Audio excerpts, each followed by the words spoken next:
Agak kontroversial, saya termasuk orang tua yang kolot, ngikut gaya pendidikannya bapak saya. Jadi reward dan punishment system itu ternyata lumayan efektif. Pasti kita akan memberikan hukuman, kayak contoh disita iPad-nya 2 jam, 3 jam. Yang paling kejam terakhir tuh kita akan memberikan kurungan. Jadi di dalam gudang tanpa cahaya, tanpa gelap selama 1 jam, sampai dia paham. Jadi dia kayak nggak fokus, kayak orang hyperactive ya, kayak orang ADHD, mirip seperti autistic spectrum disorder, tapi sebetulnya itu karena gadget, itu banyak kita lihat. Nah itu screen nggak boleh. Gimana kalian bisa memanage kehadiran? Gimana cara bagi tugasnya ini? Harus hadir. Jadi aku nggak pernah video call. Aku pernah pada waktu dari Jakarta di video call, tahu yang dilakukan, aku di-reject. Dan sebagai seorang bapak, itu sesibuk-sibuknya apapun, kita tuh jangan membuat gap yang terlalu jauh. Otak anak tumbuh bukan hanya dari apa yang masuk ke mulutnya, tapi dari apa yang masuk ke hatinya. Dari cara mendidik kita, cara kita memberikan contoh, cara ayah dan ibu saling bicara di depannya. Dan hari ini aku nggak sendiri, aku ditemani dua sosok yang luar biasa, Dokter Tirta, mungkin yang lebih dikenal sebagai dokter dan aktivis kesehatan, tapi di sini kita ajak ngobrol dari sisi yang berbeda sebagai seorang ayah yang hadir, ayah yang belajar, ayah yang tumbuh bersama anaknya, dan tentu juga hadirlah dokter kebanggaan kita semua, Dokter Tiwi, seorang dokter anak senior yang ilmunya begitu dalam tentang neurologi, ASI, dan perkembangan otak anak. Moms, ini bukan cuma soal parenting, gadget, dan screen time. Ini soal bagaimana kita menciptakan rumah yang jadi tempat paling aman untuk anak bertumbuh. Let's talk about it. Welcome to Moms Talk. Bu Ibu, dengerin ya. Oke, jadi hari ini kita punya dua tamu. Yang satu dari sisi medis, ada dokter spesialis anak. Dan yang satu, walaupun gelarnya dokter, tapi kita akan menginterview, menanyai, mengulik dari sisi seorang ayah. Nggak usah jauh-jauh, nggak usah lama-lama, kita langsung aja. Halo Dokter Tiwi, halo Dokter Tirta. Halo. Panggilnya apa nih? Hari ini mau dipanggil Jangan, Dokter Tirta? hari ini Mas Tirta aja. Pak Us. Aduh, Mas Tirta. Papa Tirta aja ya? Boleh. Oke. Ayah. Ayah ya. Oke, tadi tuh kita udah sempet ngobrol-ngobrol banyak banget, dan ini ada hal yang menarik ya dari Papa Tirta yang mungkin nggak banyak orang tua tahu di luar sana gitu ya. Nah, aku penasaran banget nih sama Papa Tirta ya. Jadi saya ke Papa Tirta dulu, Ya, boleh silakan, dok ya? Oke. silakan. Di zaman era digital seperti sekarang, kayaknya nggak mungkin kalau anak nggak pegang sama gadget. Ya. Nah, gimana caranya Papa Tirta gitu ngajarin anak supaya nggak kecanduan sama gadgetnya? Jujur ini netizen atau teman-teman penonton tuh pasti agak kaget. Jadi terima kasih dulu buat teman-teman sejawat, terutama Bu Dokter Tiwi. Ngeri ya. Sangkatan sama guru saya. Baru Tapi tahu, aduh, seangkatan sama ini anak saya. mungkin anaknya seumuran sama saya. Benar. Tapi saya di sini berbicara sebagai orang tua ya. Agak kontroversial, saya termasuk orang tua yang kolot, ngikut gaya pendidikannya bapak saya. Jadi saya memperlakukan punishment dan reward system. Kayak gimana itu, Papa? Jadi kedua, kita nggak bisa menghindari bahwa anak itu adalah pasti akan memegang gadget ya. Karena rata-rata PR-nya pun atau data jadwalnya pun harus kita buka dari Gadget. gadget. Bahkan masing-masing anak saya memiliki sebuah privilege, mereka memiliki iPad tuh masing-masing. Tetapi di sini kita harus ada reward dan punishment-nya. Jadi dari sejak umur 4 tahun, saya memperlakukan peraturan, pokoknya sehari itu 45 menit mentok main tablet, 1,5 jam harus belajar. Dan setiap hari PR kita harus cek, kalau misal nilainya ada yang di bawah 80, itu pasti saya interogasi penyebabnya apa. Dan rata-rata yang di bawah 80 itu ada satu bidang namanya bahasa Jawa.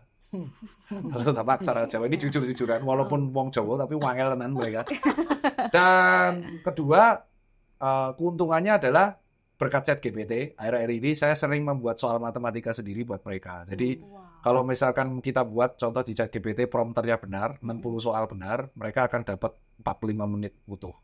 Dan Boleh. ya, dan ada beberapa game yang saya blacklist, ada beberapa game yang saya izinkan. Itu alasan kenapa kalau mereka suka bola, karena mereka akhir-akhir ini memainkan FIFA Mobile. Jadi reward dan punishment system itu ternyata lumayan efektif saya atur.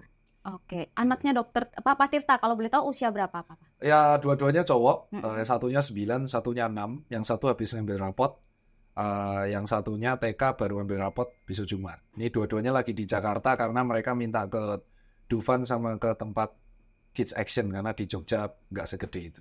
Sejak kapan menerapkan reward and punishment?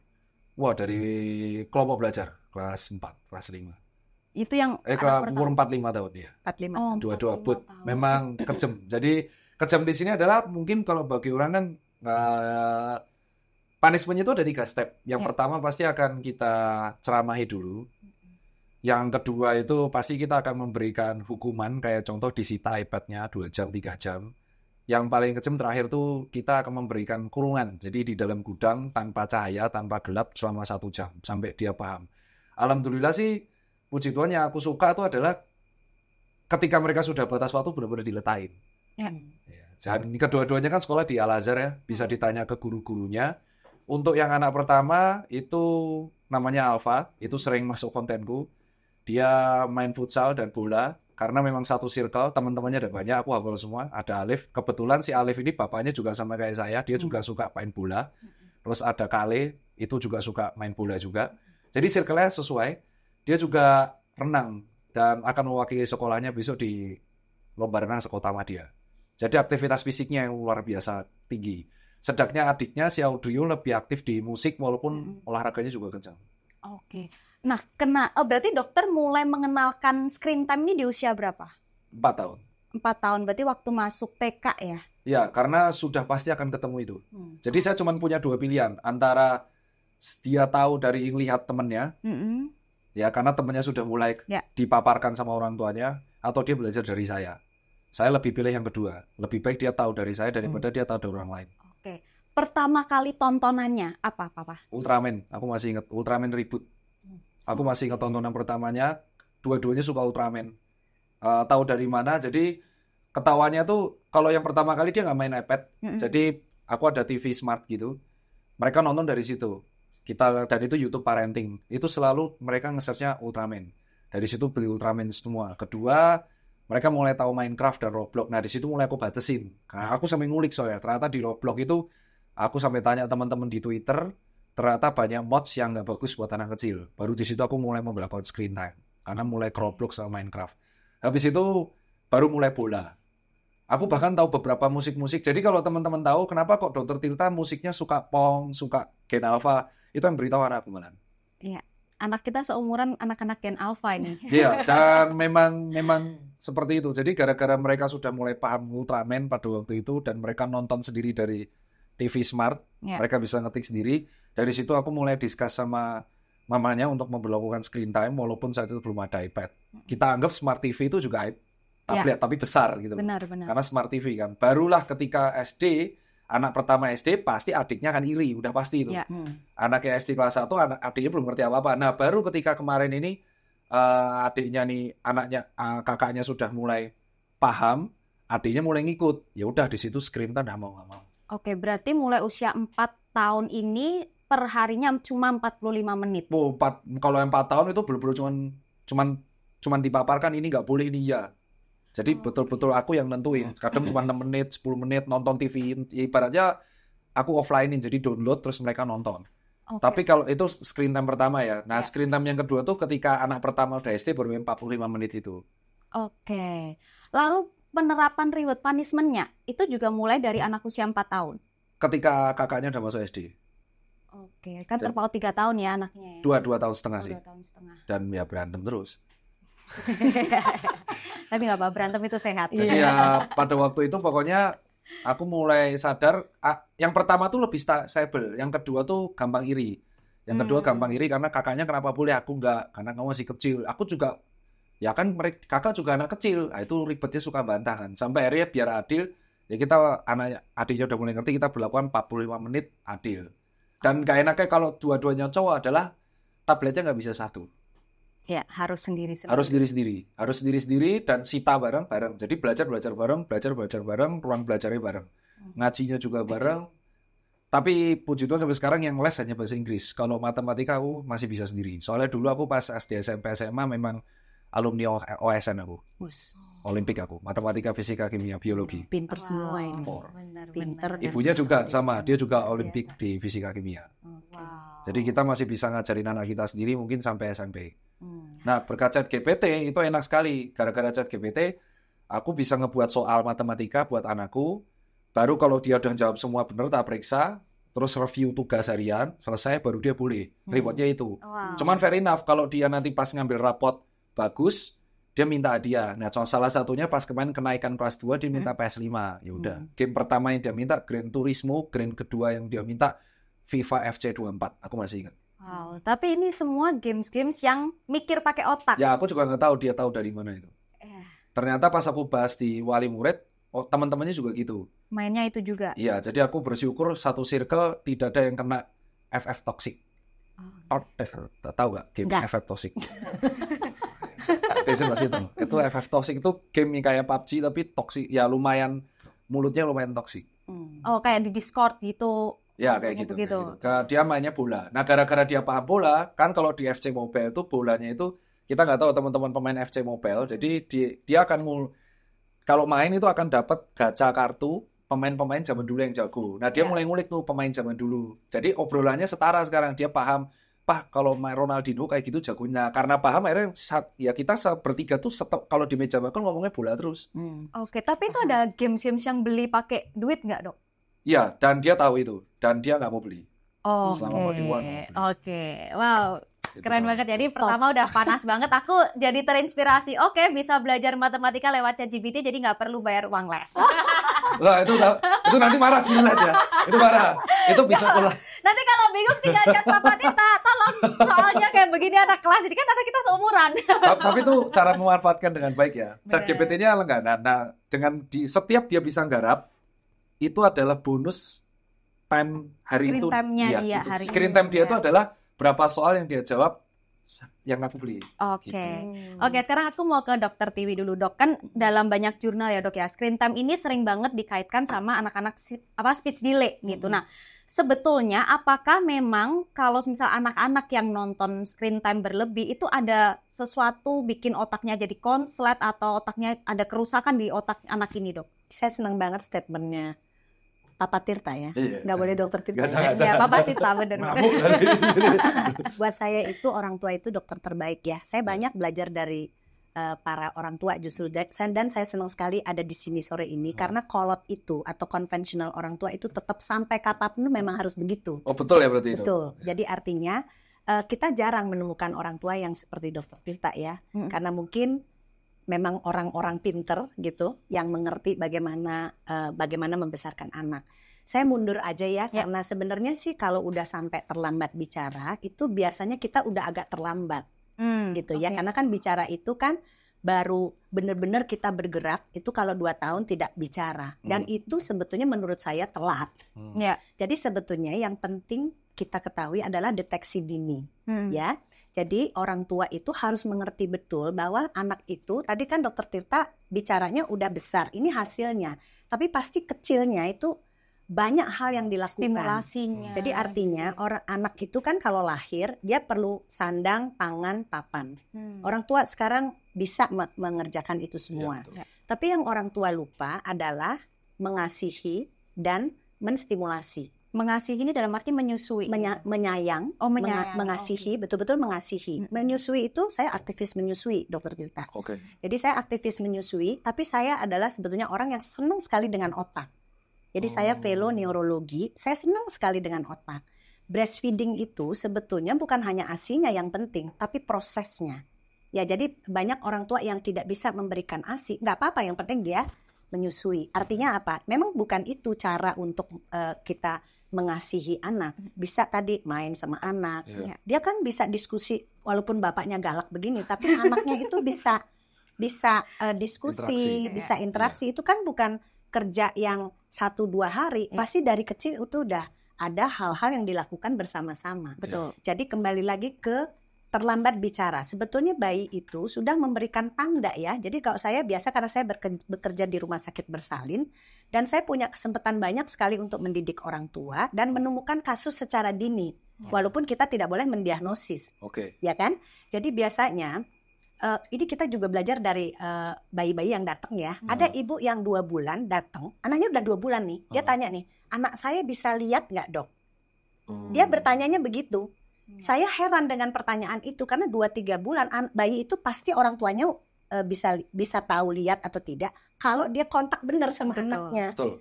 Kenapa saya suruh breastfeeding? Karena itu sedikit memaksa orang tua yang mungkin terlalu banyak. Justru mereka yang terlalu banyak di sini mencari informasi buat bayinya sih. Iya. Tapi mereka lupa bahwa kalau lagi gendong bayinya atau nyusu bayinya, dia nggak bisa begini. Iya. Jadi si anak yang harusnya mendengar dan melihat itu kan dari awal sudah terjadi. Mendengar itu bahkan dari dalam kandungan. Iya. Melihat itu yang katanya bayi belum bisa lihat, dia bisa lihat. Jarak pandang payudara sama wajah itu adalah segitu jarak pandangnya, walaupun dia belum jelas. Kalau dia melakukan dengan baik, mestinya dia tahu tuh bayinya lihat atau tidak. Artinya dia tidak pernah melihat bayinya ketika bayinya buka mata. Nah, sehingga kalau dia selalu begini saat bayinya menyusui, dia kan artinya bayi itu mempersepsikan kalau dia ketemu wajah begini, dia buang muka. Karena itu tidak terjadi pada bayi ketika saya melakukan dengan bayinya. Ya, malah saya cari wajahnya, matanya kemana tuh saya cari. Karena biasanya bayi itu melihat dan mendengar itu adalah sensorik yang pertama kali. Jadi sensorik dan motorik itu adalah di 2 tahun pertama. Jadi artinya sensorik kan pendengaran, penglihatan, kulit, pengecapan itu kan semua terjadi. Dan itu dalam breastfeeding terjadi. Ya, sehingga kalau kita mau mencegah speech delay nanti, yang saya bilang kok 2 tahun itu telat dia datang. Ya, jadi harusnya kita bisa mendeteksi. Begitu dia orang tua bilang, anak saya bisa lihat nggak? Saya tanya sama ibunya, bagaimana dia breastfeeding? Saya lihat ibunya bagaimana dia menyusui. Dia harus tetap ngobrol sama bayinya, kontak sama bayinya. Kemudian kalau bayinya, dia harus merespon. Kalau bayinya senyum, dia harus merespon. Itu sebetulnya deteksi dini. Kalau itu 2-3 bulan nggak ada, kita harus lihat. Biasanya saya lihat nih, bayi yang tadinya kok 4 bulan tuh diem. Saya selalu tanya, screen time-nya sudah dimulai belum? Biasanya dia pasti kerjain. Jadi bayinya udah guling-guling, dia jadi diem. Ya, jadi diem. Yang tadinya udah ngoceh, dia jadi diem. Itu hampir semua bayi yang diem, saya selalu bertanya nomor 1 itu. Karena itu yang tidak bisa kita hindarkan ya. Dan orang tua yang kayak Dr. Tirta sekarang itu langka banget. Benar. Padahal orang tua itu berperan sangat tinggi untuk mencegah segala gangguan perkembangan. Gitu ya. Jadi screen itu apa yang terjadi? Jadi pada bayi lihat dan dengar itu kan dia pertama. Dan interaksi itu adalah hal yang harus ditanamkan sejak awal. Ya, jadi lihat dan dengar di bagian otak itu dia paling pertama berkembang. Kemudian interaksi itu harus dikembangkan sejak awal. Itu adalah dasar dari bicara. Ya, ketika bayinya ngoceh, kita merespons. Jadi ajak aja ngobrol bayinya. Ngapain aja, lagi mandi. Yuk kita buka bajunya dulu, terus saja begitu. Nanti coba lihat, bayinya pasti akan bicara. Kemudian bapak-bapak banyak juga yang seperti Dr. Tirta ya. Dia membacakan buku dari bayinya itu nggak tahu apa-apa, 2 bulan dia ngoceh-ngoceh aja bapaknya. Benar. Tapi 8 bulan, 9 bulan dia mengeluarkan kata. Jadi saya juga belajar dari bapak-bapak yang tadi statementnya kolot. Ya, tapi enggak, memang kebutuhan bayi itu sampai kapan aja, dari zaman dulu sampai sekarang. Cuman itu, emang itu. Jadi asuh, asih, asah. Kasih sandang pangan nutrisi yang bagus, kemudian dikasihi, dicintai, sama dicerdaskan. Tentu saja sesuai milestone-nya dia. Perkembangan misalnya dia umur, kalau bicara kan 2-3 bulan dia mulai senyum. Ya, kemudian dia 6 bulan dia mulai babbling. Kalau itu nggak ada, saya punya bayi yang tidak dengar. Ya, ibunya yang ngomong, dok, anak saya kok nggak ada sama sekali ngocehnya. Ya, bener-bener silent 4-5 bulan. Ketika kita evaluasi pendengaran, ternyata dia nggak dengar. Dan itu ibunya yang menemukan. Artinya ibunya yang bilang sama kita. Makanya saya selalu bilang sama ibu, kalau ibu anaknya jago, bayinya jago, itu bukan kami yang jago. Tadi, dokter anaknya banyak pinter gitu, nggak ada dokter anak yang pinter. Yang ada adalah bagaimana kita menyadarkan orang tua bahwa Anda berperan sangat besar dalam membuat anak itu bagus. Setuju. Kita hanya membantu sedikit sekali. Jadi screen itu, sinar itu akan ngeblok tuh proses ngobrolnya dia, proses melihatnya dia, karena dia sangat sensitif terhadap cahaya bayi itu. Jadi kayak bikin overstimulasi. Ya, gitu, jadi dok. kalau dia diginiin aja ya, bayi itu lihat gitu. Ya, benar. Ya, jadi kalau misalnya bayinya mau divaksin nih, dikasih nih, saya selalu bilang kita ya setelah dia melakukan ya, orang tua kan secara spontan melakukan itu. Saya kebayang di rumahnya pasti begitu. Ya, kemudian sering kali lihat ya, kalau liburan, anak itu kayak mundur. Jadi artinya baru diajak pergi, terbang 6 jam, supaya dia duduk, dikasihlah dia ini. Gadget. Ya, bangun, dikasih ini, bangun, dikasih ini. Itu dia datangnya berubah. Entah dia jadi kesana kesini. Ya. Makanya saya kurang setuju, walaupun AAP bikin, 18 bulan boleh, 30 menit. Itu saya kurang setuju. Kalau 4 tahun, dia udah 4 tahun. udah selesai maksudnya ya. Ya.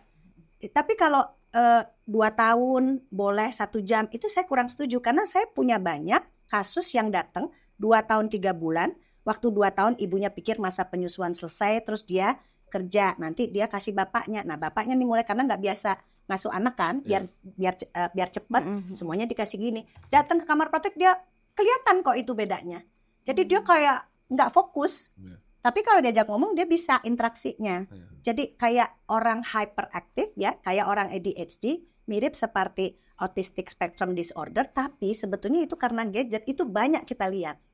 Walaupun dia bukan penyebab autistik, tapi looks like autistic. Jangankan bayi, orang gede aja kalau main gini udah kita lewat-lewat tidak. Iya, Dan tahu, apalagi anak yang otak itu masih berkembang. Karena 2 tahun pertama itu kalau bisa jangan diganggu-ganggu. Maksudnya besarkan anak dengan baik.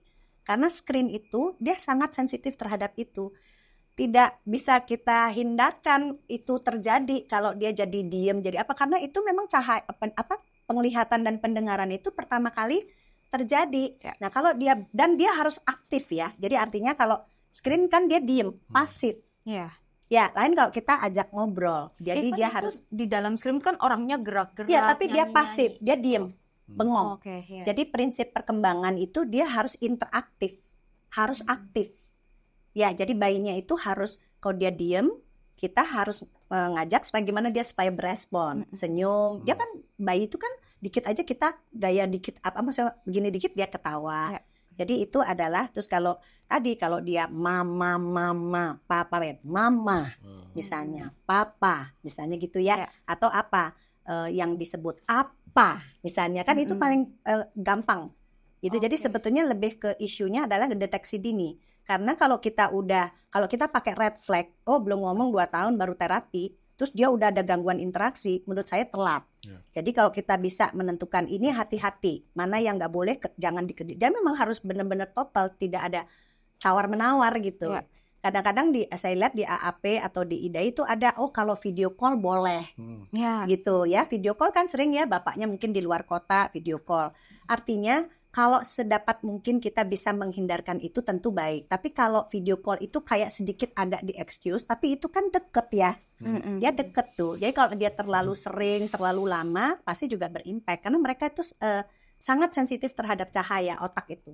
Itu yang terjadi. Kenapa kok bisa screen itu bisa bikin diem? Karena tidak ada aktivitas yang membuat bayi itu jadi berceloteh. Dan bicara itu dia harus bergerak. Makanya tadi kalau dilihat outdoor activity-nya banyak. Jadi kalau bicara itu sebetulnya otak ini kan banyak pusat kaki, pusat tangan, pusat kesehatan macam-macam. Begitu dia bergerak, dia belajar untuk fokus. Bicara itu dia harus fokus. Ya, bicara itu dia harus fokus seperti saya ngobrol tuh begitu. Ya, memang begitu. Ya, jadi kok kita dia kok belum ngoceh, ya udah kita cari wajahnya dia, cari matanya dia. Bagaimana caranya kita supaya dia berespons? Oke, Dok. Kalau sekarang itu kan banyak sekali tontonan-tontonan yang dikemas dalam konsep pembelajaran, gitu. Jadi kayak bukan lagu-lagu, tapi misal ada orang yang jadi guru kayak ini apa diulang-ulang. Mungkin kemarin sempat viral ya, apa ya itu ya, kakak siapa gitu. Jadi itu dia konsepnya pembelajaran seperti itu. Nah, apakah yang seperti itu juga berarti tidak boleh, Dok? Selama itu screen nggak boleh. Kalau mau itu inspirasi orang tua aja. Orang tuanya belajar begitu, dia melakukan ke anak. Ya. Selama itu screen nggak ada, walaupun itu pembelajaran. Sekarang jadi orang tua itu bingung. Memang harus ya Dok screen karena maksudnya dia itu pikir kalau nggak dikenalin screen nanti anaknya nggak pinter. Betul. Jadi pertanyaan orang tua sekarang begitu. Ya. Kalau saya bilang mendingan dia nggak tahu screen atau tidak kenal screen daripada dia udah kenal, dia nggak seneng, pasti seneng. Benar, dan itu tidak bisa kita hindarkan seperti tadi Dokter Tita bilang, kalau dia nggak tahu dari temannya lebih bagus dari orang tuanya. Artinya ada pembatasan mana yang boleh. Terus tadi yang dikerjakan reward itu bagus banget gitu ya. Cuman saya kurang setuju tuh kalau yang ngunci-ngunci itu ada alasannya itu. Dua-duanya brutalnya sama kayak saya. Dia brutal karena bapaknya juga brutal. Iya, dulu kita nggak bisa marah kan. Sebenarnya saling backup, soalnya kan ibunya kan juga dokter kan. Ya. Jadi ketika ibunya kerja atau di rumah sakit, ya saya harus cover. Ya, Karena saya kan kerja harus Jakarta. Jadi kerugian saat budget spending terbesar saya itu adalah kereta sama pesawat PP Jogja-Jakarta tiap minggu. Wis. Nah, kayak contoh kemarin nih, anak saya kan memang lagi pengen ke Dufan banget. Dan ini memang dia ke Dufan tuh karena kedua kalinya. Karena memang pengen naik jet coasternya. Saya memberikan alternatif mau pesawat atau kereta. Dia lebih suka kereta dan harus di siang hari. Karena kalau di jendela dia bisa ngeliatin pemandangan. Baik kakak atau adiknya. Ya. Jadi di saat 7 jam... Itu dia yang ngomong ya? Iya, dia yang ngomong. Maksudnya dia yang mau lihat pemandangan segala. Ini unik ya, pasti tanya kenapa dia hafal lokomotif mesinnya. Karena makanya saya salut sama YouTuber kids yang di YouTube itu mengenalkan lokomotif kereta.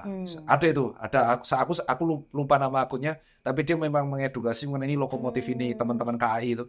Itu ternyata yang lihat salah satu anak saya sama adiknya. Jadi ketika dia naik kereta dia hafal nih logo ini Argus Semeru ini berapa jam. Dia lihat di sampingnya dan selama 6 jam 20 menit karena perjalanan Jogja Gambir itu dia nggak megang gadget sama sekali. Cuman dia liatin sepur. Pas malam ya dua-duanya tidur. Jadi kan habis maghrib sampai Gambir itu 19.35. Cuman ada kelemahannya. Jadi karena saya nyabar. Nah di sini saya baru ngerasain. Anak itu kan niru dari bapaknya ya. Dan bapak saya tuh udah wanti-wanti bahwa kalau kamu brutal seperti ini jadi frontal straight to the point dan kadang nggak ada filter dari mulutnya, itu anakmu akan niru. Bener, sama persis. Jadi anak kelemahan saya itu adalah kenapa saya harus tegas. Jadi kakak sama adiknya itu cara ngomongnya persis sama saya. Dan dia kenal kata itu baru dari kelas 2 SD. Dari papanya juga. Iya. Dan itu akhirnya kemarin sempat jadi case dari wali murid lain. Karena anak saya ngeprank, usil banget. Jadi anak saya tuh ngasih teman-teman futsalnya, usilnya kayak saya kan. Ini lucu nih, kartun lucu. Isinya tuh maki-makian. Terus habis itu di loudspeaker. Dan disinilah saya bilang, ya usilnya kayak bapaknya. Nah dari sini kan biasanya marah. Enggak, saya kumpulin kakaknya, adiknya, akhirnya diskusi sambil ngobrol. Di sinilah saya bilang bahwa akhirnya saya menghadapi apa yang dihadapi bapak saya. Bahwa seorang anak cowok itu akan tahu kata-kata kotor dan kata-kata porno itu entah dari temennya atau dari bapaknya. Akhirnya saya nggak punya pilihan lain, saya ajarin semua kemarin. Semua kata-katanya, ini artinya ini, artinya ini, artinya ini, artinya ini. Kalau kamu ngomong ini, kamu dipukulin banyak orang. Paham nggak? Oke, coba kalau kamu nggak percaya, kamu ngomong di luar, dipukulin. Enggak, akhirnya dia tahu. Dan itu gara-gara apa? Dikomplain orang tua murid. Jadi dia nganggap itu kata-kata lucu. Ya. Anak kecil itu nganggap kata non-sewu, kata-kata kotor dan porno itu nganggap mereka itu kata-kata lucu. Karena bagi dia ketika orang dewasa ngomong itu ketawa semua. Ya. Jadi dia ngaku kata-kata lucu dan kalau anak kecil ketemu kata baru itu diucapin terus. Tahu dari mana? Jadi pas mobilnya jatuh, adiknya ngomong, "Nah, jabingan." Pusing itu saya. Aduh, ini saya nih. Akhirnya saya briefing. Nah, ternyata setelah kita ajak ngobrol, ini kata-kata work, kalau kamu ngomong di luar sana, kamu bisa digebukin banyak orang, dia nggak ngomong lagi. Dan wali murid lain sudah nggak komplain lagi. Gitu. Jadi, disitulah kita bernegosiasi. Dan memang kalau dibilang karakternya, kenapa sampai sekarang dihukum gudang itu baru 2 kali. Itu karena kakaknya mukul adiknya bantah ibunya. Pokoknya peraturannya ada 2. Kalau mereka sampai bentak ibunya, udah pasti masuk gudang tanpa apapun. Karena itu udah bantah soalnya, bantah ibu, dah itu nggak boleh lah. Yang kedua kalau kasar, saudara tuh nggak boleh saling mukul, harus saling backup, udah pasti masuk gudang. Jadi mereka tahu namanya hukuman gudang, gurunya pun tahu itu hukuman gudang. Nah, tapi gara-gara itu adalah, misal dia ketiduran nggak belajar, dengar suara saya, bangun, langsung militer, posisi siap. Itu saksinya banyak di luar. Jadi kalau saya masuk, Alfa Rio kesini, posisi siap. Iya Pak, sambil ngantuk-ngantuk, ya. Jadi ternyata tanpa harus dibentak pun mereka tahu kesenangannya itu. Ini mereka lagi main tipping. Dan saya tinggal mau main 4 jam. Oke, sebetulnya saya banyak banget pertanyaan ke dokter, cukup kepo gitu ya. Tapi yang pertama, tadi kan kayak Dok Tiwi bilang, hasil hari ini itu nggak instan. Iya. Pasti ada yang sebelumnya. Nah, kalau kita lihat, Dokter Tirta itu kan dari seorang dokter, istrinya juga seorang dokter. gitu. Hmm. Gimana kalian bisa memanage kehadiran Nah, ini kalian? malah plot twist ya. Kita juga saling membuktikan bahwa ternyata bisa-bisa aja. Iya. Dan anak tuh ngerti. Karena itu yang kita ingin buktiin keluar bisa proper gitu. Wow, terus gimana cara bagi tugasnya ini? Harus hadir. Itu alasannya kita harus korban. Jadi Harus hadir. harus hadir. Jadi itu yang berat. Jadi ibaratnya gini, kita discuss bareng bahwa bagi kita pendidikan emosional dan anak, karena kita punya privilege di situ, kita belajar ya soalnya. Ya. Itu nggak bisa cuma akademik. Jadi kita bagi dua bahwa ketika kamu nggak bisa hadir, harus saya yang hadir. Iya, Nggak boleh dia kosong. Pokoknya kesimpulannya itu nggak boleh dia tuh di rumah kosong terus yang ketemu cuman babysitter. Dan babysitternya pun kita nggak ngambil dari itu tapi dari kampung. Dan itu kita briefing. Jadi Ya, kita yang buat diajarin. peraturan akhirnya saya. Jadi akhirnya kita Teamwork. membuat peraturan, eyang-eyangnya, mertuanya, mantan mertuaku dengan mbah-mbahnya adalah peraturan aku semua yang buat. Jadi Satu suara. satu suara aku yang buat semua, memang literal aku yang buat kapan mereka harus ke sini, kapan mereka harus ke sini, kapan mereka harus ke sini, lesnya gini, lesnya apa, gurunya siapa, makanannya apa, apanya yang beli, uang mingguan tuh aku semua yang ngurus. Harus sampai ke detail makanan. Kayak kemarin anakku tiba-tiba suka nugget terus, nggak bisa, aku akan nggak boleh. Harus pokoknya makanan no ultra processed food. Boleh makan mie tapi seminggu sekali. That's it. Itu reward. Makan mie instan tuh reward, Bu. Karena pasti kamu akan makan. Tapi kalau nugget aku ngelarang sama sekali. That's it. Nah, ketika aku lagi kerja di Jakarta, ibunya harus hadir. Entah gimana caranya. Udah harus komit. Tapi ketika ibunya jaga malam, aku harus pulang dari Jakarta. Nggak tahu caranya gimana. Nah, ini contoh ibunya lagi sibuk banget nih jaga malam. Ya, tak bawa Jakarta. Terus kita keliling semua, Dufan, Supark, semua, Waterboom. Minggu pulang lagi. Nah, terus nanti sama ibunya, terus saya nanti datang ke Jogja juga. Terus keliling lagi Jogja. Jadi selama liburan itu adalah posisi paling kritikal. Itu menurutku pas liburan. Karena kadang ketika liburan, itu kita ngebiarin anak tuh sebebas mungkin. Dan karena gabut, mereka megang gadget. Dan aku bener-bener lihat, itu di liburan kelas 1, kelas 2 kemarin, aku sempat ngebiarin anakku gabut 2 hari. Itu beneran tiba-tiba anakku tuh ngeluh pusing. Pas tak lihat di CCTV ada, dia bisa main game tuh 7 jam. PS5 terus, 7 jam. Nah, dari situ aku baru tahu, ternyata kalau gabut pas liburan, mereka nggak ngapa-ngapain tuh pasti main game. Pasti. Jadi dari situ aku harus memberikan mereka kegiatan baru. Terus minggu depan adiknya sunat. Nah, ketika adiknya sunat, kakaknya tak suruh motivasi yang akhirnya berujung pada intimidasi. Hati-hati diditmu hilang. Jadi kita harus tag team. Jadi kita nggak bisa kayak kalau ibunya lagi kerja terus aku juga kerja, itu berat. Tapi tetap babysitter ada hadir di situ. Ya. Ibu-ibunya tuh untuk mengawasi. Secara teknis. Berarti Dia teknis babysitter, tapi ya. teknis tak suruh ngawasin garap. Jadi bener-bener direkam. Dan aku nggak pernah video call. Karena nggak efektif. Aku udah pernah nyoba. Itu tak ACC betul kata dokter. Jadi nggak ada gunanya. Aku pernah pada waktu dari Jakarta di video call tahu yang dilakukan aku di-reject. Saking pinternya dia. Di-reject. Dan sekarang kan ada yang namanya ya IMO tahu kan? Iya, tahu. Jam. Tahu. Bapaknya nelpon tuh di-reject.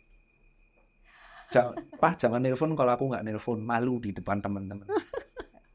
Ngeselin. Udah memasuki fase-fase itu. Adanya juga maksudnya di-reject. Padahal adanya masih kelas 1 SD ya, mau Iya, 1 SD kan. dan dari situ kita, nah tapi kalau bareng ya kita harus bareng. Jadi kayak makan ya bareng, ini ya makan bareng, ini bareng. Jadi itu nggak bisa dilepasin kayak kalau di rumah berarti bapak cari uang kerja pulang tidur. Oh, enggak, aku enggak nganut sistem itu aku. Oke. Kalau gitu terus nanti dia nggak akan tahu bola, nggak akan tahu outdoor, nggak akan tahu renang, nggak akan tahu musik, nggak akan tahu band-bandan, nggak akan tahu hobi. Udah, jadinya jadi bocil toksik. Iya. Bocil toksik itu karena mereka gabut aja di rumah. Karena gabut, ya akhirnya mereka seperti itu. Kalau Berarti memang nggak pernah membiarkan anak dokter ini merasakan yang namanya bosan. iya nggak boleh. Aku tahu soalnya. Kalau mereka bosan tuh tahu dari mukanya. Selalu tak sidak di kamarnya. Ayo ngapain? Ayo, terus sini sana, nah, gitu. Jadi nggak bisa. Oke. Nggak bisa. Kadang kalau gabut ya, ayo keluar ke mall. Ngapain? Beli sushi. Udah gabut ya. Ya udah tak ajak ke Berarti mall jalan-jalan. intinya selalu ada kegiatan. Harus. Liburan ini yang paling serem. Jadi liburan ini orang lain pasti keluar negeri. Enggak. Aku liburan kemarin kenaikan kelas ke pantai. Ya. Liburan ini mau naik gunung. Dia naik gunung karena temannya namanya Alif. Aku belajar dari papanya. Papanya tuh namanya Yoga. Pak D-nya itu atlet trail run. Jadi dia sering diajak naik gunung. ya udah berarti siap kan, berarti kakak adik besok tak ajak ke Gunung Andong. Jadi biar tahu gunung, bahwa kalau di gunung tuh nya nggak ada WC, nya di rumput. Udah tahu mereka. Iya. Jadi kalau kita nggak ngasih kegiatan gunung, ya sampai kapanpun dia cuma taunya ya pokoknya hiburan alam itu harus dilakukan dari kecil. Ke gunung, pantai, dataran tinggi, dataran rendah. Lihat sama kemarin pas kurban, ya dia tak kenalin sama sapinya. Iya.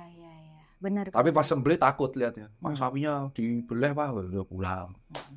Terus tahu kucing. Kalau di Jakarta kan kita punya kucing 7. Nah, dia harus belajar. Ya gitu-gitu. Jadi memang interaksi gabut. Ini puji Tuhan hari ini nggak gabut. Jadi dia main di PIM. Tadi pagi renang, siang makan. Terus nanti pulang dari sini nanti jalan-jalan lagi. Jadi sebisa mungkin nggak boleh gabut. Nggak boleh gabut. Oke. Dokter Tiwi, tadi kan sempat bahas nih kalau semisal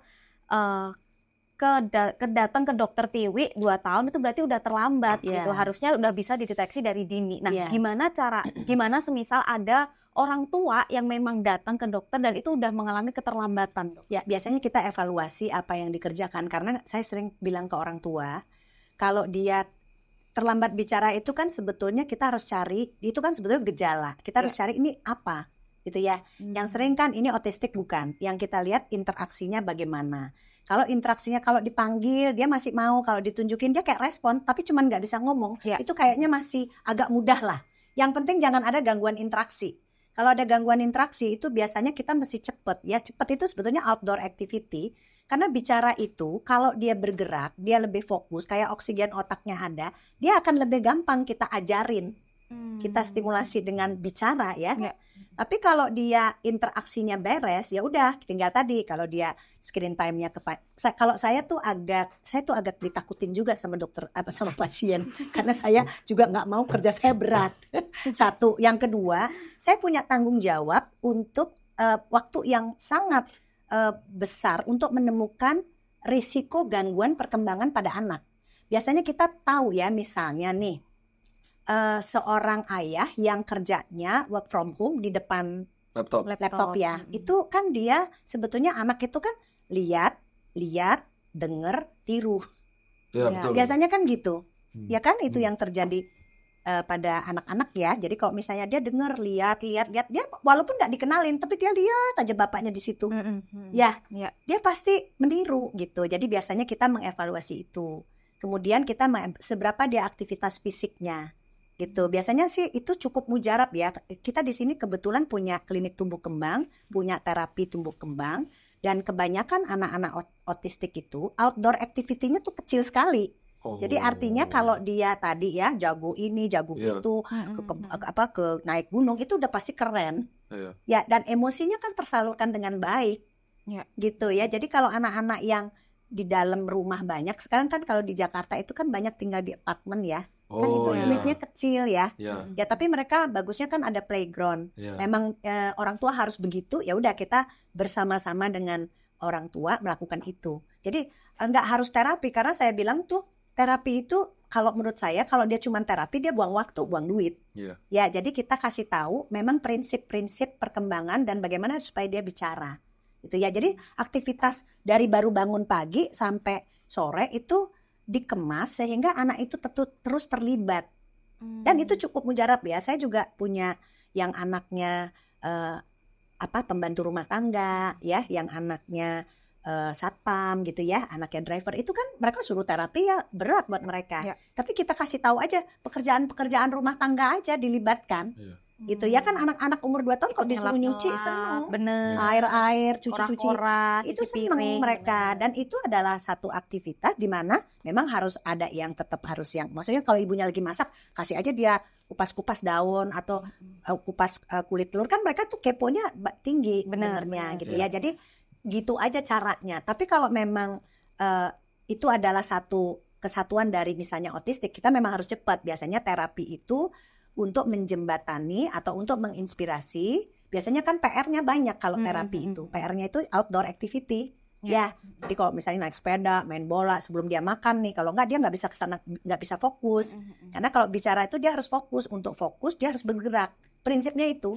Oke, nah Gitu. ada red flag-nya nggak dok? Misal kayak poin-poin yang harus kita waspadai nih sebagai orang tua kayak, oh ini anak aku kayaknya udah nggak benar. Ya, jadi biasanya kan kalau yang sering itu kan yang kita paling hindarkan autistik ya, autistik atau hyperactive. Cuman kita nggak bisa diagnosis. Kalau di bawah 2 tahun itu kita nggak boleh diagnosis. Tapi gangguan interaksi itu adalah gangguan yang pertama kali kita harus deteksi cepat. Itu bisa gampang ya kalau dari 2-3 bulan itu kan senyum, kemudian dia kalau kita ajak ngobrol 6 bulan dia ngoceh, dia ngerespon, terus nanti dia dadah, 9 bulan kalau dipanggil nama dia ngerti gitu ya, kalau disuruh pekerjaan-pekerjaan yang sederhana dia ngerti, misalnya ambil ini, ambil itu. Sebetulnya kalau kita udah biasa lihat bayi normal, terus lihat bayi yang lempeng, itu kita lihat ibunya.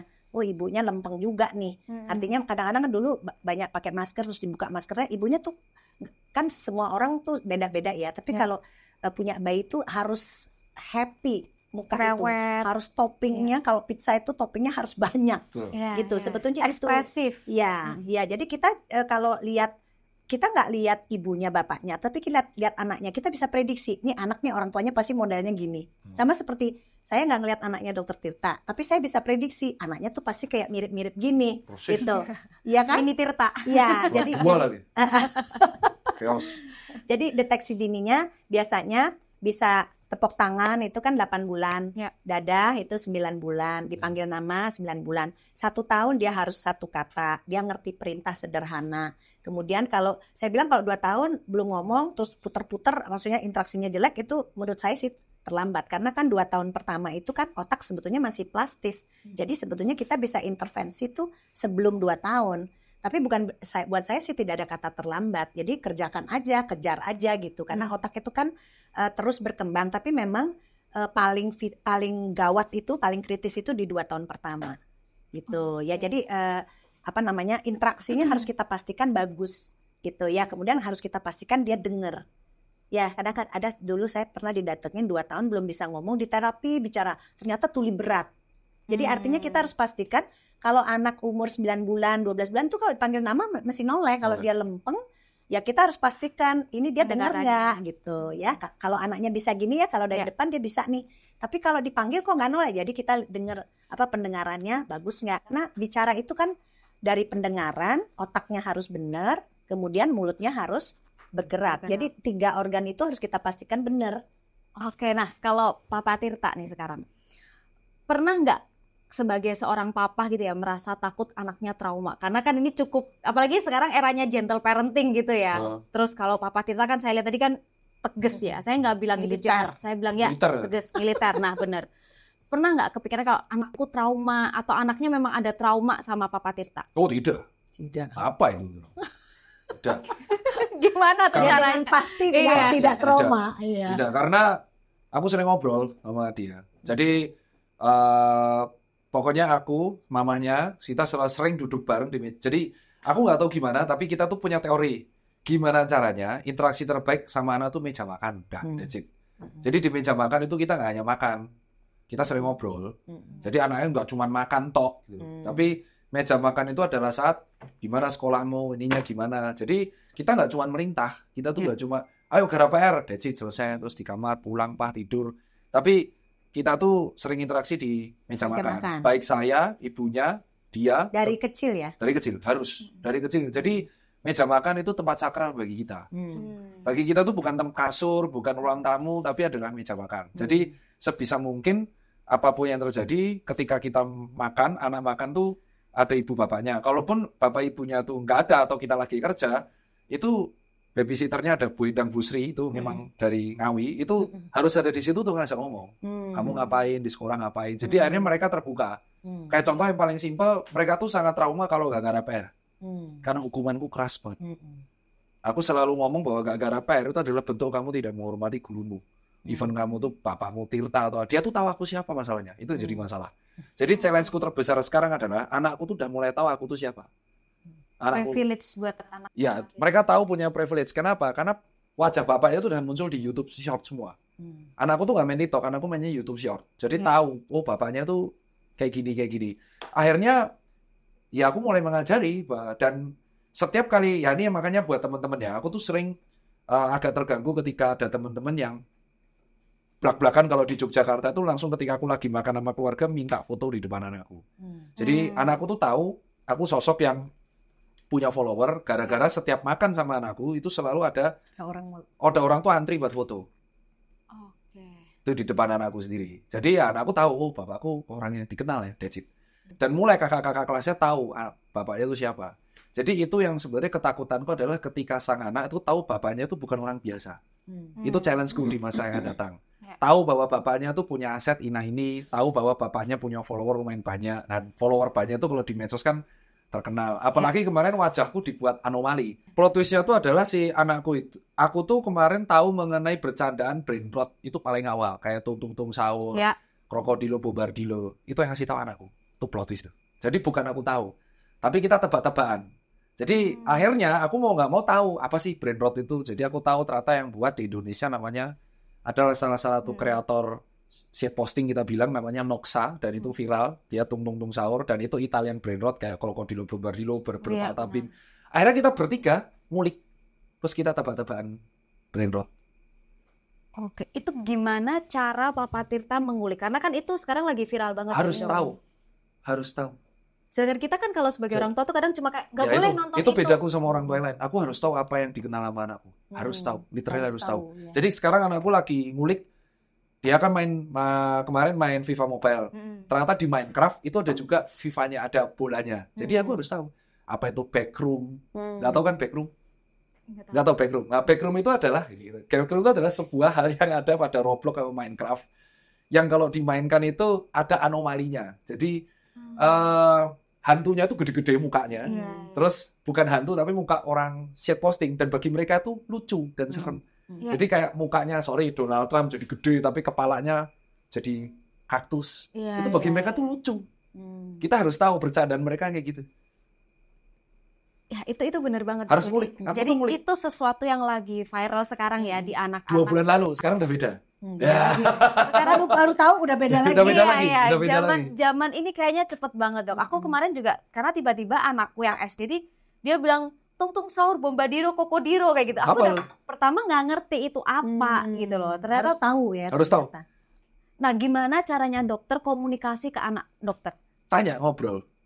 Ya ngobrol, kamu mau lihat apa? Coba lihat sini tontonanmu, baru aku lihat tontonanmu. Lihat tuh kontenku viral yang ini. Yaudah terus dia nunjukin ini konten yang lucu Pak. Bagi dia lucu. Jadi kayak contoh, Pak dengerin musik ini dong. Dia tahu musik. Nah dengerin musiknya. Ya, pasti teman-teman kaget ya. Orang tua yang bisa bertemu. Jadi aku tuh tahu, ya jadi aku sama dia tuh enggak, ya aku bordernya aku cut ya. Ya karena kalau kita lihat ya dok ya. Kita enggak ada, kan pasti orang kan bilang dokter kalau katanya di TikTok, dokter Tirta pendongeng handal, biasanya gitu kalau nggak ada bukti. Jadi kita kasih bukti, ya kan kita kasih bukti. Ini bukan pendongeng handal ini. Jadi yang pertama, ini pas anakku kemarin 2 hari yang lalu dia les futsal sama anak-anak mahasiswa UII. Ini lagi main futsal. Jam berapa? Jam 7 malam. Habis kekalahan telak 5-0. Dia nggak pernah kalah. Sekalinya kalah. Sama itu. Dia jadi 2 hari sebelumnya dia tuh bertanding sama SD Canisius. Itu yang kelas 1 ya? Kelas 3. Yang kelas 3. Dibantai 5-0. Sedih mukanya.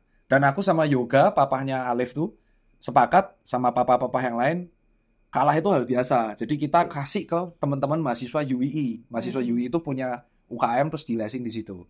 Nah, terus mungkin itu yang pertama. Terus teman-teman pasti akan tanya, pernah dengar musik ini nggak di TikTok?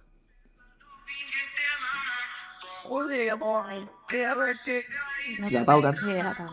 Itu anaknya dengar. Tahu nggak musik ini tahu dari mana? Cuplikan bola. Ini lagu Pong yang di Brazilian Pong yang di remix. Sebenarnya lagunya tuh Passo Ben Solto.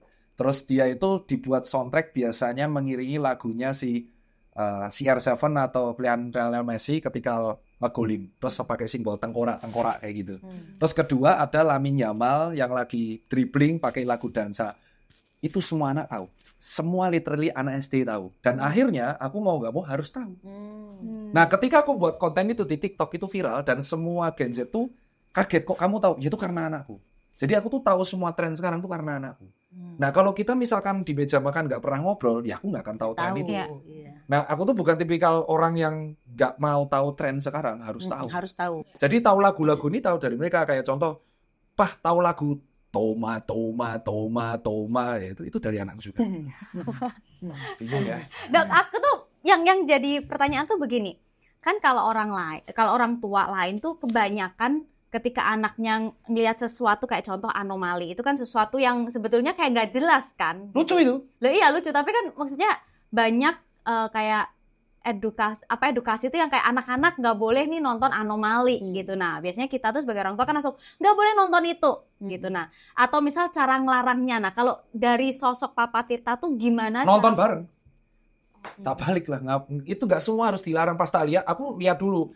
Anomali itu bagi mereka lucu. Bayangin kepalanya sapi, bawahnya kaktus. Bener. Pas tak pikir-pikir, lucu juga emang. Lucu. Akhirnya kita bertiga ketawa atas sesuatu yang aku sebenarnya nggak ngerti.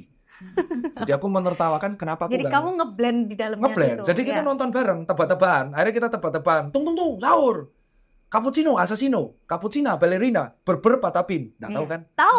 Berber, patapim. Lili, lari lah. Oke. Udindin, badundun. Papa tuh kayak Udindin, badundun. Soalnya hobinya nge-gym. Dia tahu. Karena Udindin, badundun itu jeruk, tapi gede banget badannya. Gitu. Lucu nih bicara sama orang tua zaman sekarang. Nah, sekarang kalau kita nggak, nah, terus aku nge-tweet itu di X, dan para netizen tanya, tahu dari anakku, dan dua-duanya tahu. Setiap saat itu tuh gimana ya dineranginya, bagi mereka tuh lucu, dan itu bercandaan yang mereka hanya tahu, dan akhirnya kita kalau nggak tahu masa kita cuek, jangan nonton itu. Terus pas kita lihat ini nggak ada porn-pornnya sih, emang normal dan nggak ada kata-kata kotor, ya udah nonton bareng. Nah, gimana tanggapan dari sosok papa ya? Karena kan kalau kita lihat tuh banyak banget kayak yang melarang gitu, karena katanya itu anomali yang nggak baik untuk perkembangan otak anak. Gitu. Masalahnya saya juga ikutan nonton. Gimana dong? Jadi saya ikutan. Jadi kalau dari saya tuh nggak semua hal saya larang gitu. Jadi ya kayak kita nonton bareng.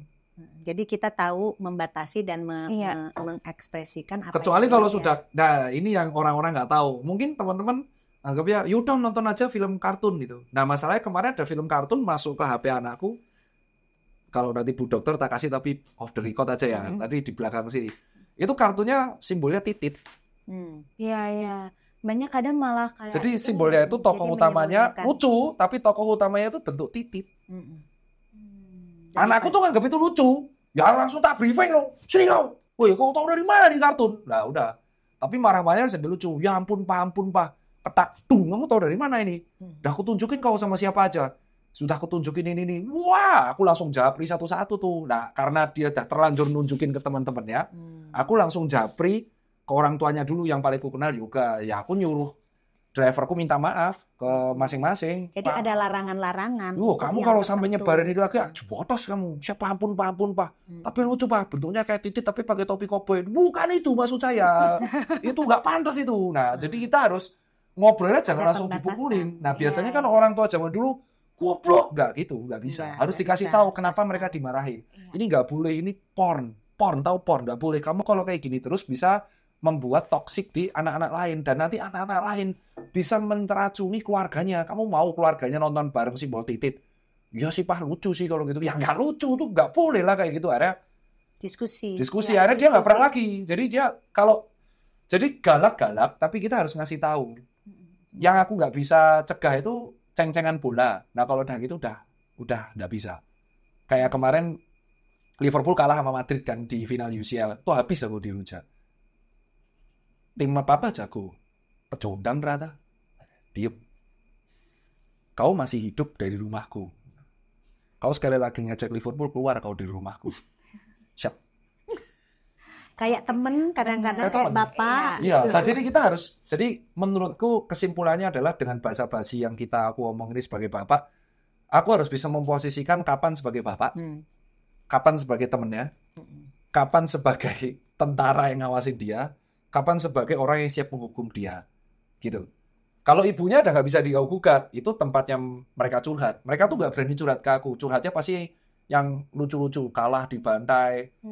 Dan pulang tuh pasti ada kejadian. Adiknya kemarin pulang berdarah semua bibirnya. Belum pernah kan? Anakku tuh pulang yang kedua, TK, hancur sini bibirnya. Itu karena apa? Berantem, tendang-tendangan, terus dia ditendang, hancur pintu sini. Tapi dia nggak nangis. Tahu kenapa? Karena ajaranku, kalau kamu nangis di depan umum, tahan. Boleh nangis tapi di WC. Nangis itu sendiri. Itu ajaranku. Boleh, jangan kamu sampai nangis di depan umum. Alasanku apa? Gak semua anak kecil, kalau kamu nangis di depan umum, kamu masih dibully. Itu beneran di Indonesia kayak gitu. Jadi kita harus ngajarin pembulian itu dari awal. Anak kecil itu kalau nangis di depan umum pasti dibully, nak. Beneran, itu agak jahat. Serius, Pak, ya. Jadi kalau nangis gimana? Tahan di WC. Itu memang kontroversial, tapi kenyataan tuh di society gitu. Dan ingat, kalau temanmu nangis di depan umum, nggak usah ikut campur, nggak usah diganggu. Jadi aku juga ngajarin, ada temanmu yang cengeng, ada Pak, ini Pak, jangan diganggu, biarin aja, di backup. Karena kalau kamu nangis di depan umum, diketawain nggak mau kan? Nggak. Jadi akhirnya ketika dia berdarah, sakit banget, dia ke WC, nangis, keluar ya biasa aja. Terus gimana tanggapan Papa Tirta waktu lihat dia bertengkar sama temennya sampai berdarah? Tak tanya, siapa yang mukul duluan? Saya. Tak tambahin malah. Ngapain mukulin, rebutan mainan? Nggak boleh gitu. Jadi tak tanya dulu. Tapi kalau yang mukul temennya, terus kamu makan balas, ya nggak apa-apa. Nangis nggak temenmu? Nangis juga sih. Oh ya udah. Terus yang kedua, bocor kan, dijahit kan, tak viralin di Twitter tuh 7 juta views. Anakku dijahit 8 di sini. Natap tembok suwek. Terus tiba-tiba datang ke kamarku. Nah ini tak jawab, aku Eva. Cuman aku punya ruangan khusus di lantai 2 yang nggak boleh diganggu-gugat sama keluargaku. Jadi ketika aku kerja di dalam ruangan itu, even anakku aja nggak tahu aku ngapain di ruangan itu. Jadi setiap apa dia tak ajarin ngetok pintu. Pas itu ngetok pintu dia, datang dalam keadaan berdarah semua sini. Pure darah semua. Ternyata dia berantem sama adiknya rebutan kasur. Terus dia salto kayak Gareth Bale. Jadi Gareth Bale itu kan gol ketiga, gol ke Liverpool salto. Dia cosplay itu didorong sama adiknya, natap hancur tembok sini. Bocor grade 2 pas kuliah. Amat. Sakit, Pak. Dijahit ulang. Wah, dijahit sama dokter bedah plastik di Sarjito. Pas dijahit, tahu yang dilakuin apa? Ada rekamannya di Twitter. Dokter bisa main bola. Itu posisi dijahit. Posisi dijahit. Jadi kita nggak bisa tiba-tiba marah, goblok kamu bisa berdarah kenapa? Jadi aku nggak langsung marah kalau kejadiannya babak belur. Kayak kemarin dia berantem sama temennya, pas kutanya yang salah siapa, sudah minta maaf, sudah. Atau kayak kemarin jamnya retak. Jadi dia dapat jam baru, pulang-pulang retak. Kutanya, kenapa jammu retak? Diusilin temen. Kau bilang sama temenmu kalau besok nggak minta maaf, bapaknya yang tak samperin. Besoknya, Pak udah minta maaf, nggak usah disamperin bapaknya. Privilege-nya beneran kali ini. Kalau soalnya dia yang salah, kenapa kamu jamu sampai pecah? Iseng, Pak, dia nakal. Yaudah, suruh dia minta maaf. Kalau dia nggak minta maaf, bapaknya aku samperin. Papa nggak nyamperin temennya? Enggak lah, tak samperin bapaknya. Bapak sama bapak, anak sama anak. Papa ngapain ngurusi temenmu? Oke. Besoknya sudah minta maaf, Pak. Katanya nggak usah disamperin papahnya. Jadi kayak kita tahu posisinya tuh. Aku nggak tahu ya kalau mungkin agak melanggar edukasi. Soalnya cepat atau lambat anakku tuh akan tahu kita siapa, ibunya punya opsin lagi, ibunya punya kos-kosan, ibunya punya aset, bapaknya siapa. Itu akan tumbuh menjadi pembuli. Orang yang anak kecil yang terjebak dengan finance itu akan pembuli. Oh, sama uang saku. Uang saku anakku tuh 10.000 per hari sampai 15.000. Jadi nggak lebih dari itu. Hanya dihabiskan buat chicken karage. Saya ingat. Chicken karage dan siomay di Al-Azhar itu lumayan enak. Saya ikutan makan soalnya. Agak aneh ya dok ya, maaf ya. Sama obat cacing itu harus dimakan. Betul ya, obat cacing selalu dikasih di sekolah. Saya hafal. Kalau nggak dimakan di depan saya nggak boleh berangkat. Waduh. Obat cacing. Ini orang tua yang modern tapi concern ya. Jadi bapakku juga gitu ya dulu. Tapi lebih galak dari aku. Kalau bapakku cuman, kamu ngapa? Buak! Gitu dulu. Sekarang nggak, harus dikasih tahu dulu. Oh, ternyata kesalahannya konyol. Ya kita sebagai temennya ngetawain aja. Tapi kalau kesalahannya fatal, kayak contoh, kenapa kamu dapat 6 gara-gara PR? Wah, itu habis di tanganku. Rata dia akan di tangan. Berarti intinya itu benar-benar tahu kapan jadi temennya, kapan jadi bapaknya, dan itu orang tua yang sangat baik dan bertanggung jawab. Udah tahu lagu Pong belum kan? Nah, nanti kita berbagi. Palso Belso, nah, itu lagu anak saya. Bukan lagu saya. Oke, terakhir nih dok, apa proses yang paling penting gitu ya, menurut dokter Tirta yang akan dokter ajarkan ke anak dokter dalam menjadi manusia? Ya, challenge sih. Kalau menurutku edukasi seksual itu paling sulit. Ntar lagi dia akan tahu apa itu ereksi, apa itu porn, apa itu cewek, apa itu kelamin. Aku harus cari momen yang tepat untuk ngajarin itu. Karena jarak dia sama adiknya cuma 2 tahun. Ini yang jadi challenge. Kalau dia anak sendirian, dia nggak masalah. Jadi challenge masa depanku adalah cepat atau lambat, dia akan tahu mengenai alat kelamin ini entah dari temennya atau dari circle-nya. Dan aku harus duluan ngasih tahu itu. Aku nggak mau anakku tahu itu dari temennya. Dia harus tahu duluan dari mulutku. Dan aku nggak tahu orang tua lain nganggap, wah tabu, nggak. Anakku harus tahu bahasa itu dari aku dulu. Jadi aku harus tahu bahwa ini titik, ini apa, ini kalau ketemu jadi ini, kalau kamu kayak gini jadi ini. Karena mereka sudah tahu itu, pasti cepat atau lambat. Nggak mungkin nggak. Dan mereka nggak pernah, kenapa kok mereka tuh bisa jadi mesum? Karena orang tuanya nggak pernah ngasih tahu. Jadi mereka berpikir sendiri, berpikir liar, dan menganggap itu hal yang wajar. Jadi aku sekarang lagi cari waktu kapan hal yang tepat untuk ngajarin itu. Oke, wow. Inspiratif nih Dokter Tirta. Iya, bener banget. Daripada kayak saya, barbar. Nggak apa-apa. Barbar sebagai Dokter Tirta, tapi nggak barbar sebagai Papa Iya. Tirta. Itu menurut aku yang paling penting. Iya. Lumayan. Ya karena circle-nya didukung sih. Oh jadi ini plot twist dok. Jadi tidak semua anak kecil main gadget ya. Jadi di SD-nya Al-Azhar itu satu kelas ada 32 orang. Aku sampai apa? 32 orang. 18 diantaranya sudah dicek ke psikotes itu kinestetik ya. Apa? Artinya lebih lebih bergerak. 18 diantaranya itu kinestetik dan pernah kabur serentak dari kelas untuk main bola. Anda bayangkan di jam pelajaran kabur dari kelas main bola. Jadi kelas cuma sisa 15 orang. Sisanya main bola di bawah. Dan anak saya juga anak kinestetik, dok. Pusing nggak? Dan itu selalu ada laporan di grup wali murid atas nama Alfa, Kali, tolong dibilangi anaknya jangan kabur dari rumah karena main bola. Oke. Gurunya harus pinter tuh. Gurunya sampai ngadu ke aku, anak apa itu ya, provokator. Ya kan saya juga gitu. Oh iya sih. Selama provokatornya positif, nggak apa-apa. Cuman akhirnya kita discuss saring wali murid. Daripada mereka energinya berlebih main di kelas, oh kita punya solusi. Kita nambah les bola di luar kelas. Yang paling serem adanya, aku sampai apa namanya Algians. Algians ini dari TK, les taekwondo. Anakku sampai tahu, Pak Alfa tuh paling nggak mau ikut campur sama yang namanya Al. Kenapa? Sabuk biru, Pak. Itu maksudnya gimana tuh? Aku sampai tahu. Tahu kan nggak mungkin dong, aku kalau dipikir pendongeng dong. Ini kan kayak pendongeng nanti dipikir bohong. Aku tahu namanya Algians. Anakku cerita dia tuh sabuk biru, taekwondo menang 2 turnamen berturut-turut dari kelompok belajar TK besar sampai SD. Kalau di kelas gimana? Biasa aja sih Pak, cuman takut aja gede Pak badannya Pak. Itu taekwondo Pak, itu bentar lagi sabuk merah. Itu satu-satunya anak yang kita anggap ketua. Ketuanya sabuk biru. Ya, sama ada satu lagi anak namanya tuh Emir. Temen anakku juga cerita.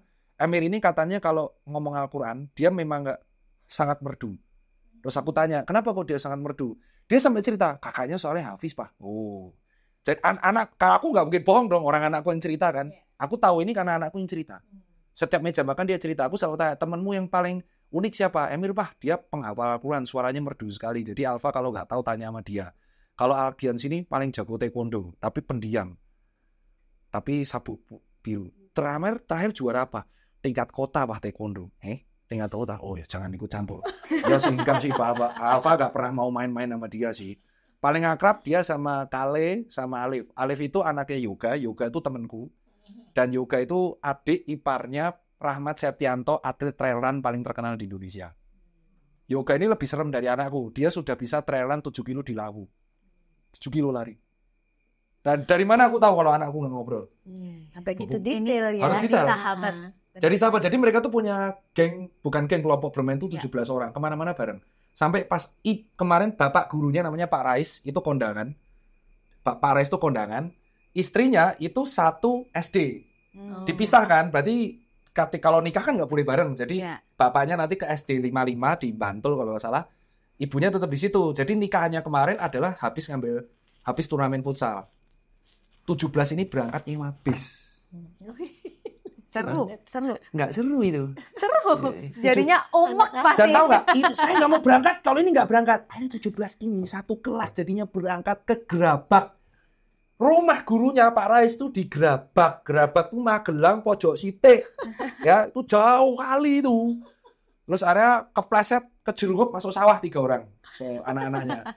Jadi dari situ tuh ikatan mereka tuh bagus. Jadi di sinilah peran guru. Aku bersyukur banget punya guru namanya Pak Rais sama Bu Sadi. Aku sampai tahu gurunya tuh Pak Rais, Bu Sadi itu memang akrab sekali sama anak-anaknya. Nah, dari mana kalau nggak ngobrol aku tahu semua. Dari anak-anak. Nah, dipikir bapak-bapak cuma duduk di rumah tahu nilai. Enggak, aku tahu sampai gurunya, ibunya. Bahkan di grup WA ada ibu-ibu, saya masuk grup wali murid. Saya yang cowok Bapak saya sendiri. sama yoga. Ada 2 orang, saya sama yoga. Tahu kalau ibu-ibu mau mail kayak apa. Batiknya lupa. Apalagi kalau Kamis pon, itu harus pakai baju blangkon. Ya, ini sebetulnya jadi tamparan juga ya buat kita sebagai orang tua, karena seringkali kita itu ada serumah tapi kita nggak hadir. Enggak. Hafal semua. Oh. Kita bahkan mungkin nggak tahu sahabatnya anak kita itu siapa, pelajaran yang dia sukain tuh apa, itu kadang kita nggak tahu. Nggak apa-apa agak cerewet ya dok ya. Enggak apa-apa. Cerewet banget sih, Dok. Iya. Saya itu cuma pengalaman kayak sering ngobrol sama mereka tuh cuma denger kenapa dia suka kereta, kenapa suka ini, kenapa kok pengen naik gunung. Pas ku cek, ternyata si Alif ini anaknya yoga tuh sudah sering naik gunung. Jadi dia tuh memamerkan. Tapi anakku tuh takut berak di rumput. Selalu tanya, kalau kayak di rumput, cowoknya pakai apa, Pak?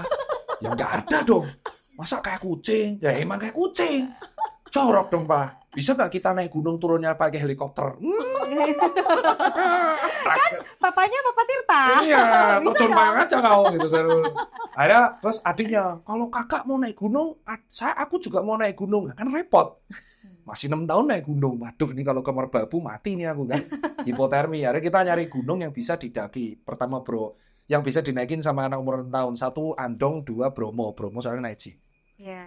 Ya tuh circle yang positif membangun semuanya. Dan untungnya aku bersyukur gurunya membangun, Pak Rais, Bu Sadi, wali muridnya membangun, circle tongkrongannya membangun. Ya udah jadi anaknya. Benar banget. Keren. Dokter Keren Tiwi. aja, Dok, ya.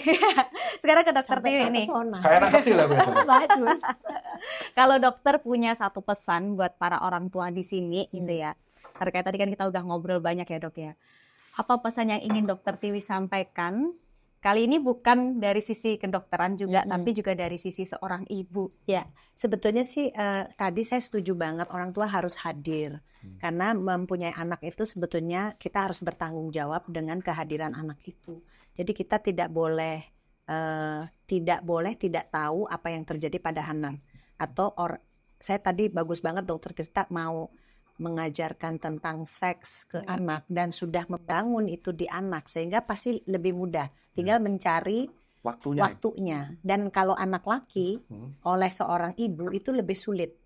Kalau anak laki mengajarkan seks edukasi ke anak laki itu seorang ibu itu lebih sulit. Paling bagus ya dari ayahnya. Pasti gitu ya. Kalau anaknya perempuan pasti ibunya yang mungkin harus maju. Dan itu setuju bahwa dengan era yang sangat terbuka di mana anak itu tidak hidup di dekat kita terus ya. Circle itu menjadi satu yang penting. Di mana anak itu bergaul, siapa yang ada di situ, itu kita harus tahu. Ya, saya sebagai ibu juga melakukan hal yang sama. Anak saya laki, tapi artinya seks edukasi tadi karena bilang tentang seks edukasi itu sulit dan kita memang itu sulit gitu ya, apalagi kalau seorang ibu. Maka dari kecil anak itu tetap harus dekat dengan ayahnya, dengan ibunya, karena pasti ada bagian-bagian tertentu yang ibunya hadir karena ayahnya tidak ada, atau sebaliknya ayahnya yang harus ada. Karena mereka kan kalau ibu kan secara emosional mungkin ya, tapi kalau bapak dia belajar sesuatu yang fisik, yang supaya dia menjadi anak yang kuat, anak yang bertanggung jawab. Kalau kita lihat dari pasien-pasien di kamar praktek, kalau dia dekat dengan bapaknya, seorang perempuan nih, dia akan mencari atau melihat bahwa laki itu seperti itu, gitu ya. Jadi dia juga pasti belajar dari orang yang dilihat. Gitu. Itu mungkin yang kita pesankan ya, dan selalu saya tanamkan guru terbaik, dokter terbaik itu orang tua. Jadi memang orang tua harus mengerti fungsinya begitu dia punya anak. Thank you Bapak Tirta, thank you Dokter Tiwi. Hari ini betul-betul diundang lagi ya. Oh ya, tapi sama anakku ini anakku Jakarta. Nah, bener nih. Pingin dari POV anaknya nih ya. Dia pasti roasting aku. Wah, Pasti crossing. Nanti saya yang undang ya. Iya, boleh. kapan lagi ya? Kapan? Bener. Boleh. Nanti bagi Saya nomor telepon. kan anak tuh libur sampai 17 Juli, hafal. Masuk Oke. lagi tanggal 18. Oke, nanti Jadi, saya itu ya Kontak. dan itu pertama kali akhirnya Sebetulnya kan hari anak nanti untuk Juli. 23 23. hari anak. 30 ulang tahun Bu. Pas. Bus. Weh, 30 Juni nih. Ya, jadi 30 Juli ulang tahun. Oh, Juli. Dan aku ulang tahun, anakku minta hadiah, anakku ulang tahun, aku ngasih hadiah. Di situ ngerasa curang aja. Bapaknya yang rugi terus nih. Aku minta, kapan makan. Tapi sama satu hal sih yang aku juga pengen ngasih tahu closing nih ke teman-teman. Jadi interaksi terbaik itu adalah tetap di meja makan sih. Dan sebagai seorang bapak, itu sesibuk-sibuknya apapun, kita tuh jangan membuat gap yang terlalu jauh. Jadi jangan karena kita bapak, terus kita merasa kita benar, ucapan anak selalu salah. Kadang anak kita lebih benar. Ada plot twist ya soalnya. Aku tuh ada beberapa konten yang viral, yang ngasih tahu tuh anakku juga. Jadi kadang kita harus dengerin mereka juga, walaupun omongannya kadang berantakan. Jadi kita tuh omongannya nyambung, tapi dia tuh nggak tahu kata yang pas untuk ngomong gitu loh. Tapi kita pun coba memahami aja. Dia tuh tahu obrolan kita, jadi sebisa mungkin sisakan waktu dalam sehari, pan sesibuk-sibuknya itu ngobrol, gitu. Dan nggak perlu kita formalitas harus nganter anak kita, yang penting tahu temannya siapa aja. Kalau kita nggak tahu temannya itu dangerous banget. Aku tahu setiap teman anakku, aku tahu orang tuanya seperti apa, aku tahu mereka les apa aja, aku tahu orang tuanya profesinya apa, aku tahu mereka nanti nongkrongnya di mana tuh harus tahu sampai kapanpun. Karena aku tahu aku nakalnya kayak apa. Jadi kau gak akan pernah lebih nakal dari aku. Ada 2 pertanyaan yang anakku tuh gak bisa aku jawab sampai sekarang. Aku tuh kan full tato semua kan. Nah, ini pelajaran berharga buat bapak-bapak. Anakku tuh udah mulai kritis. Kenapa kok aku mulai pakai lengan panjang terus? Dan aku mulai ngilangin. Karena anakku memberikan satu kalimat pertanyaan yang aku gak bisa aku jawab. Anakku kan di SD Islam. Dia ngomong gini, "Pah, tato tuh haram. Papa tatoan. Kalau Alfa tatoan, boleh apa enggak?" Nah, gimana Anda sebagai orang tua jawab? Dia menanyakan itu 2 kali berturut-turut di kenaikan kelas 2 sama kenaikan kelas 3. Terus aku jawab dong, aku nggak tahu nih, makanya sekalian tanya, kalau kayak gini kasusnya gimana? Terus aku jawab dong ke dia, Alfa boleh tatoan kalau sudah punya penghasilan sendiri. Oke, berarti kalau SMA Alfa punya uang, Alfa tatoan. Mau diar kan dijawab kayak gitu? Tidak, lah katanya punya penghasilan sendiri. Bukan. Ketika Alfa sudah punya KTP dan sudah bisa menentukan baik dan buruk, Alfa baru silakan menentukan hidupnya. Alfa udah nggak tinggal di sini lagi. Oh gitu? Iya. Jadi kalau Alfa sudah mandiri, punya uang, punya rumah, Alfa tatoan full. Kalah aku debat di situ. Ya udah gini aja. Berarti papa sulit ini masuk surganya. Oh ya bener ya, berarti Alfa nggak tatoan. Nah, di situ itu lebih mending. Lebih mending. Jadi nggak usah ditiru. Tolol dong papa. Digituin.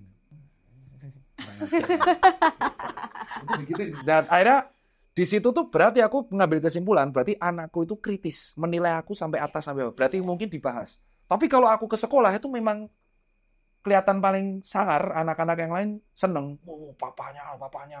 Apa lihat-lihat? Ampun dong. Jadi dari sini aku jangan menyepelekan kritisnya anak kecil. Itu beneran, aku nggak bohong. Anak kecil itu ngamatin kalian atas sampai bawah. Jadi mungkin kalian kata-kata kotor itu bisa ditiru. Jadi aku agak nyesel adalah aku tidak bisa mengubah kebiasaan itu. Akhirnya anakku niru. Dan aku yang minta maaf ke wali-wali murid lainnya, maaf ini kebiasaan saya. Maaf, sampai akhirnya wali murid lain komplain ke ibunya, komplain ke Bu Endang, komplain ke Pak Hakim.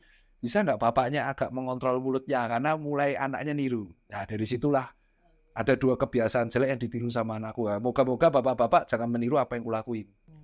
Jadi memang menjadi orang tua tuh kita sebetulnya belajar terus. Di copy paste ya. Benar. Dan kesulitan terbesar ketika menjadi orang tua itu adalah mengakui kesalahan. Nah itu 2 kesalahan terbesarku itu. Tuh, mengakui kesalahan kita dan kita menyadari itu dan kita terus berusaha bagaimana supaya kita bisa tetap memberikan contoh yang benar, supaya anak pun tahu setiap apa yang dilakukan dia itu semua ada alasannya gitu. Jadi bukan cuma sekedar larangan nggak boleh, tapi dia tahu tujuannya apa, kenapa dia harus melakukan itu, kenapa dia tidak harus melakukan itu. Jadi memang menjadi orang tua terus belajar. Dan terima kasih buat Dokter Tirta, makasih buat Dokter Tiwi. Kita belajar bareng-bareng hari ini, seru banget. Sebenarnya kalau mau diterusin bisa diterusin ya kayaknya. Ya, tapi anaknya harus datang. Iya, nanti dianggap tukang dongeng. Jadi kayaknya next season kita bakal undang anaknya Papa Tirta bareng Dr. Tiwi lagi. Thank you semuanya.